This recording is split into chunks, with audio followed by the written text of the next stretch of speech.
Hey, what's up, everybody? Welcome back to News Dose, and once again, we got more confirmation that PlayStation is indeed expanding to a more multi-platform approach. Now, this is a topic that we keep revisiting, but there is a reason for that.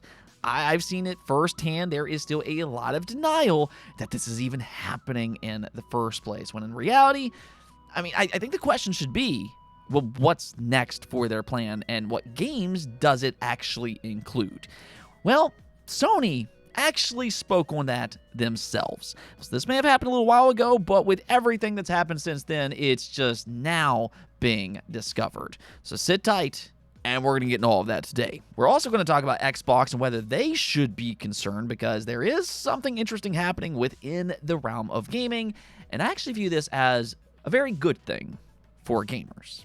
First, though, I do want to thank my supporters on Patreon and on YouTube memberships. Thank you just so much for what you do, and you will receive this video through early access. Let's go and get right into things, though, starting off with the Dragon Age series. I know a lot of people weren't exactly happy about last year's release. It was not what fans wanted, but the main reason that so many fans were heartbroken when the new entry didn't exactly meet their expectations after a decade-long wait is because of how beloved the previous games were, especially the first two games, which are still easily among some of the most beloved RPGs ever made.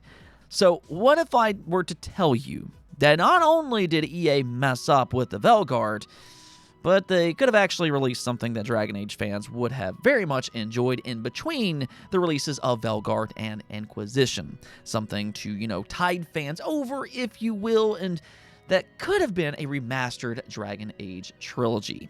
This was revealed in an interview on Mr. Matty Plays, which, big shout out to him. I'm a fan of his content, but nonetheless, a Dragon Age series veteran on his channel claimed that EA rejected a Dragon Age Remastered trilogy before he left BioWare. According to him, EA is kind of against remasters, which, that's a really strange business decision when you start to think about it. We're kind of in this era of remasters and remakes, so to be against something like that seems to be a little odd. It's really the easy money of the modern era. Gamers like them, and they've had a lot of success. So I don't really understand why EA would reject something like this, especially considering that they, greenlit a very similar thing for Mass Effect, which I'd say makes the whole situation even more bizarre. But to be fair, it's always kind of felt like EA has put Mass Effect on a higher pedestal than Dragon Age. Even in this interview, he talked about how EA has consistently pushed for Dragon Age to be more accessible, which, aka mainstream, which kind of explains the drastic changes from Dragon Age 1 all the way to Inquisition and now in Velguard. It's kind of that Square Enix Final Fantasy situation, if you think about it. That's another company that seemingly believes that action-based combat is mainstream and that it can somehow help reach more players beyond their already established fan base. Let me explain this for all of those higher-paying executives out there within these companies, though. When you alienate your established fan base by completely changing, what made people your fans in the first place, there is a chance that you will lose said fan over time. And I think both Dragon Age and Final Fantasy have unfortunately gone through similar pains because of decisions like that.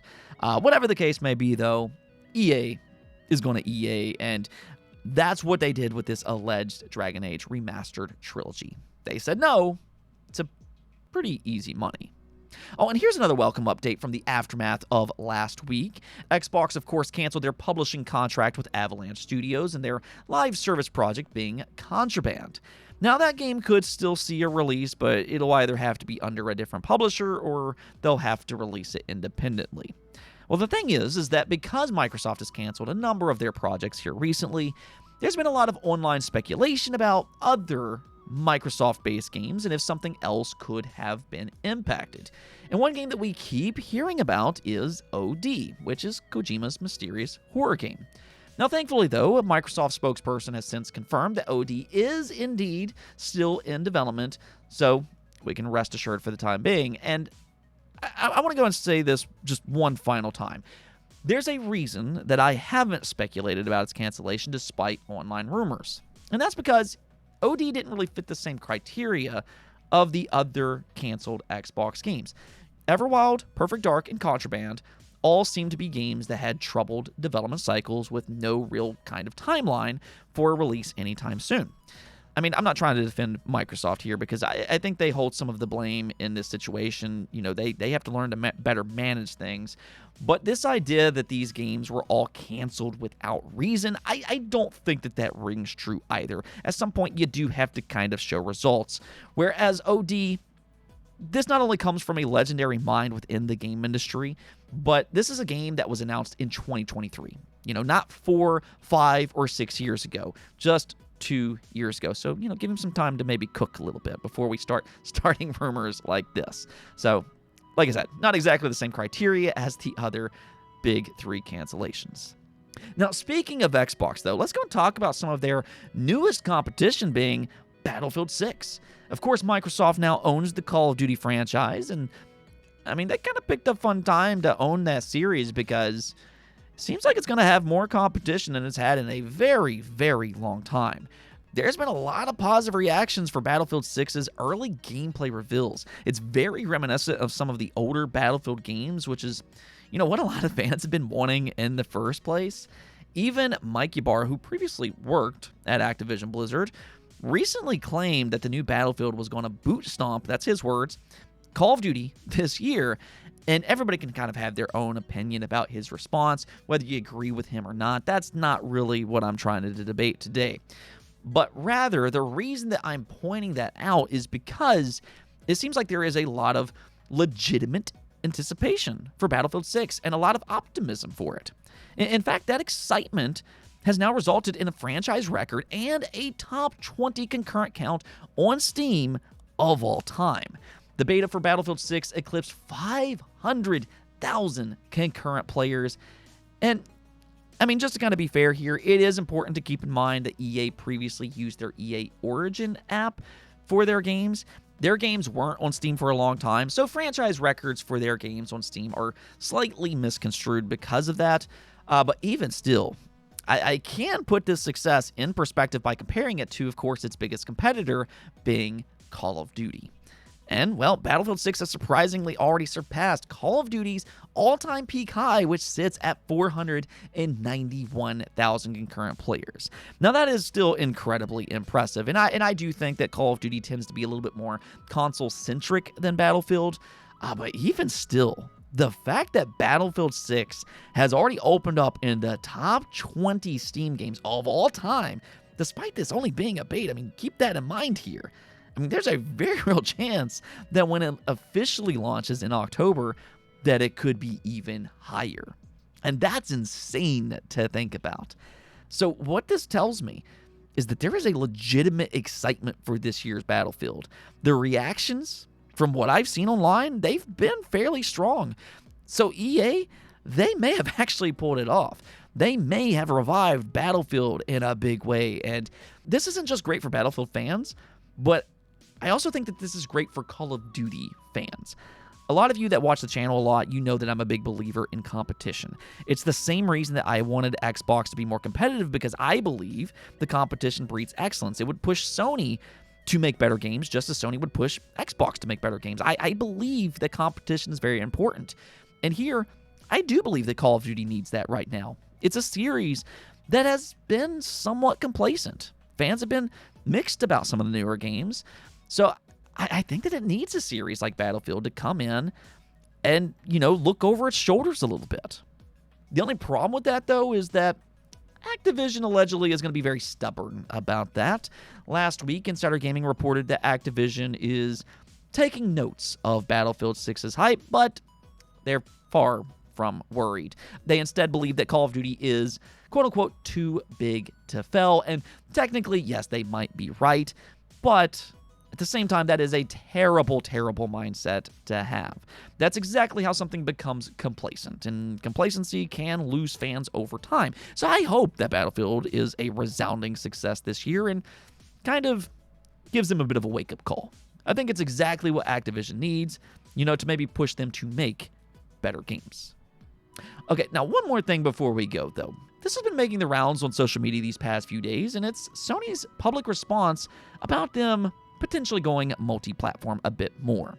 So instead of just listening to me, what I'm going to do here is I'm going to let you listen to exactly what they said. I have a number of questions I'd like to get to today. I'm going to start with the platform business. As Sony Interactive Entertainment and the industry as a whole move towards multi-platform gaming, how will you protect the value of the PlayStation console? The PlayStation experience is not just about the gaming console hardware, nor it's not just about the content as well. It's an experience in a community that shares this excitement. For over 30 years in the past, we've been committed to being the best place to play and publish. And this has helped us establish a dedicated community of 124 million players and then an available network over the 4,000 creators. PlayStation console experience is designed to enable immediate gameplay in an immersive and accessible way. We're doing this in a completely integrated way, designing and manufacturing all aspects from the chips to the backend system. And we continue to look for new and innovative ways to broaden our reach and bring our content and a service to the players. The value of the PlayStation console is that still the best place to play, and it's growing as we reach an even broader audience. And you're quite right that we're continuously exploring new ways for players to interact with their franchises. It's important to realize that we're really thoughtful about bringing our franchises off console to reach new audiences, and that we're taking a very measured, a very deliberate approach in doing that. Particularly on the single player side, our tentpole titles, there's such a differentiated, the point of differentiation, I should say, for the PlayStation console. They're real showcases of the performance, of the quality of the hardware. So we want to ensure that players get the best experience from these titles. And we're very thoughtful about how and if and how we bring these titles to other platforms. And then we need to constantly understand the players' patterns and the behaviors and ensure that we serve them appropriately. Harman and then myself are very, very focused on this and then investing as needed to evolve the PlayStation experience. So yeah, there you have it. The very first thing that they said is that the PlayStation experience isn't just about the gaming console hardware, and that they're looking for new innovative ways to broaden their reach. Now, Herman Hulse did say that they're taking a careful approach. They're being very deliberate about what games they launch on other platforms, especially when it comes to their single-player experiences. So no, as I keep saying, I don't believe that they're planning day one multiplayer launches for their big AAA single-player games anytime soon. I mean, maybe we'll see that with PC at some point, but no, I don't think the next Naughty Dog game is going to launch on Xbox and Nintendo hardware when it first releases. But I, however, do think that we're seeing some of those exclusive barriers open up slowly over time. This is not the same PlayStation that we saw from previous generations. And as we continue onward, those barriers could continue to break down even more. They don't have the same exclusive-minded mentality that we saw in previous generations, and I think that that's becoming more and more clear by the day. I mean, they've already been pushing for their games on PC for years. So much so that they actually acquired a studio specifically to port their existing games, being Nixxes. I mean, that was really our first clue to this new mindset of theirs. They've also opened up some of their back catalog games to Nintendo, games like Patapon and Everybody's Golf. Helldivers 2, that's coming to Xbox later this month. Now, none of these are their big single-player games, though, and they are being careful with those, as they mentioned in this interview. But my question for you all is, could we see some of their older single-player games on more consoles? Because I don't think that we can rule that out, especially given what they said in this interview. I mean, it wasn't all that long ago when everybody thought, well, hey, you know, they're never going to release one of their PS5 exclusives on PC. Yet, it happened. The same can also be said for their games on Nintendo consoles. So things are changing fast for Sony. And if they have a single-player game that's, you know, already kind of done its job on PlayStation hardware, you never know. That might be the only excuse that they need to port it over to other platforms.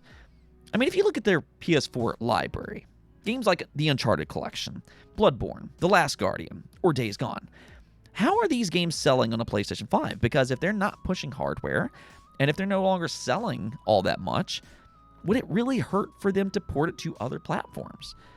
I mean, just listening to the response and, seeing their reactions these past couple of months, it kind of feels like these might be considerations that they've actually spoken about themselves. So give it 5 years and this conversation could get very spicy. I mean, they even said it themselves. They're looking for innovative ways to expand beyond just consoles. Now, that could be through their own PC store, it could be through the cloud, it could be for live service games, or who knows. But we are seeing a very different Sony, a Sony that is being more open-minded than ever before.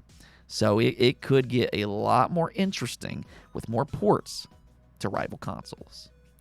Give me your opinion about all of this, though, in the comments below. I'm very interested to see what you all have to say. Anyways, though, that's going to be it for this episode. But until next time, make sure to subscribe, ring that bell, and peace out.